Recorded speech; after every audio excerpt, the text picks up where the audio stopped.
Bonjour à tous, c'est Clément, vous êtes sur Card City, j'espère que vous allez bien. Aujourd'hui on va faire un format totalement différent.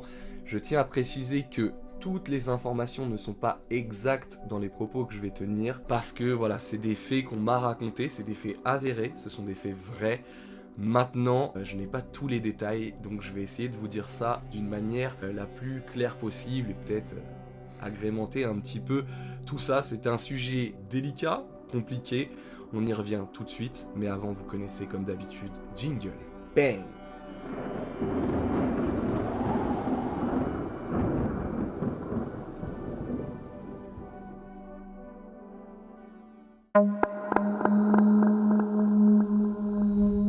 Tout commence en 2023, début 2023. John, qu'on appellera comme ça, c'est un collectionneur en fait de cartes Pokémon qui a une énorme collection Pokémon et qui souhaite la vendre pour faire des projets personnels par la suite. John n'hésite pas une seconde et, en pensant que les groupes étaient safe, commence à poster sa collection sur certains groupes Facebook. Très intéressé, deux personnes commencent à lui parler et à lui demander un petit peu voilà, les prix, comment ça se passerait, si une remise en main propre était possible. Enfin voilà, je vous laisse un peu comprendre ce qui va se dérouler. Tout ça, ça se passe en Belgique, les amis. D'ailleurs, c'est des faits comme ça sur Pokémon en Belgique, il y en a plein. C'est pas le premier, je vous en raconterai d'autres si des fois ce format vous intéresse. N'hésitez pas, vous le dites en commentaire et je continuerai un peu ce format parce que des histoires comme ça, j'en ai plein. Même une personnelle qui m'est arrivée, il y a certaines personnes qui ne le savent pas et c'était incroyable. Revenons à John. John, voilà, vend sa collection sur les groupes. Et deux personnes s'intéressent donc à sa collection et il commence à lui faire des offres plus qu'alléchantes. Soyons honnêtes, normalement quand il y a une énorme collection comme ça qui se vend, il y a souvent de la négociation, ce qui est tout à fait normal puisque là on parle de cartes à des milliers et des milliers d'euros. Sans se méfier, John donne rendez-vous à ces deux personnes environ une semaine après à son domicile. Ça c'est la plus grosse erreur que John a faite, c'est de leur dire et leur donner rendez-vous à leur domicile. Arrivé, il rencontre deux personnes plus ou moins bien, je veux dire physiquement, pas d'alerte, qui s'exprimaient assez bien, vraiment des gens. On leur a donné le diable sans confession, je sais pas, bon bref, des gens bien sous tout rapport. Donc John se doute pas, il les fait rentrer chez eux, ils discutent pendant longtemps, il n'y a aucun problème, tout se passe bien. Et là, forcément, il commence à montrer ses cartes. Donc, comme je vous le disais, on parle d'une collection à plusieurs milliers d'euros. Tout se passe bien, jusqu'à... Tout bascule, c'est-à-dire que l'une des personnes sort une arme à feu, commence à braquer John et lui dit de se mettre sur une chaise. Bref, qu'est-ce qui se passe? Il ligote John, l'enferme dans une buanderie, prennent absolument toutes les cartes et repartent directement. John est, grâce à Dieu, retrouvé bien plus tard, donc il y a des heures et des heures qui passent avant que John, traumatisé, soit retrouvé et délivré. Suite à ça, forcément, John se rend à la gendarmerie en Belgique, dépose plainte, leur explique un peu tout ça, sauf que les personnes sont complètement introuvables. En effet, elles ont disparu avec le butin, et quand je vous parle d'un butin, vous connaissez, même pour ceux qui viennent voir la vidéo et qui ne sont pas dans le TCG, c'est-à-dire dans les cartes à collectionner, il y en avait pour énormément d'argent. Rebondissement sur cette affaire. On est quelques semaines, quelques mois après, comme je vous explique, et comme je vous le dis, il y a des points dont je ne suis pas sûr, donc j'enjolive pour que l'histoire soit plus racontable, on va dire ça comme ça, si c'est pas français, c'est pas grave, je m'en fous. En tout cas, quelques mois plus tard, en France, j'ai des amis collectionneurs qui sont contactés par des passionnés qui souhaitent vendre leur collection. Ok, très bien.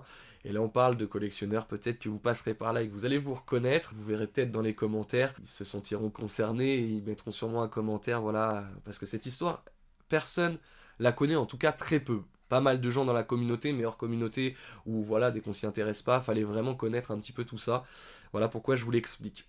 Finalement, ils se rencontrent, donc ces personnes viennent de Belgique, personne n'a entendu parler de cette histoire. Sur les groupes belges, il est possible que la victime ait posté des photos, des vidéos, des choses comme ça. Néanmoins, aucune trace des voleurs qui ont quand même séquestré les amis, une personne pour ces cartes. Et encore, c'est pas l'histoire la plus folle. Néanmoins, donc John traumatisé.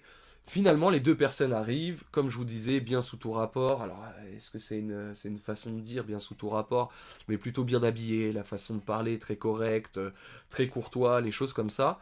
Ok, ils viennent voir mes collègues donc, et mes collègues n'étaient pas tout seuls, et ils ont bien fait, ils ont clairement bien fait. Ils étaient environ 6-7 à venir voir ces Belges, ils s'étaient concertés un petit peu entre eux, mais il y avait tellement d'argent qu'une personne ne pouvait pas prendre toute la collection, et donc on a informé ses amis pour pouvoir dispatcher un petit peu la collection. Tout se passe très bien, la transaction se fait, j'ai même mes amis qui m'envoient des photos, regarde ce qu'on a rentré, regarde ce qu'on a eu, franchement c'est super beau, les prix étaient nice, mais cohérents. Vous savez, on se dit toujours, méfiez-vous quand l'affaire est trop belle, les choses comme ça, c'est vrai, c'est clairement vrai, mais là vraiment c'était assez cohérent, on a une petite décote d'environ 30-40%. Sur du professionnel, c'est à peu près normal. Avec les taxes et les choses comme ça, on s'y retrouve, c'est à peu près normal. La transaction, apparemment, se fait parfaitement bien. On parle de dizaines de milliers d'euros, dont une personne qui a acheté, qui avait le premier contact, qui a énormément acheté dessus. Voilà. Les semaines passent, les cartes, forcément, certaines cartes sont revendues et commencent à être leak. Et là, quelques jours passent. Allô? Oui, bonjour, je connais cette carte.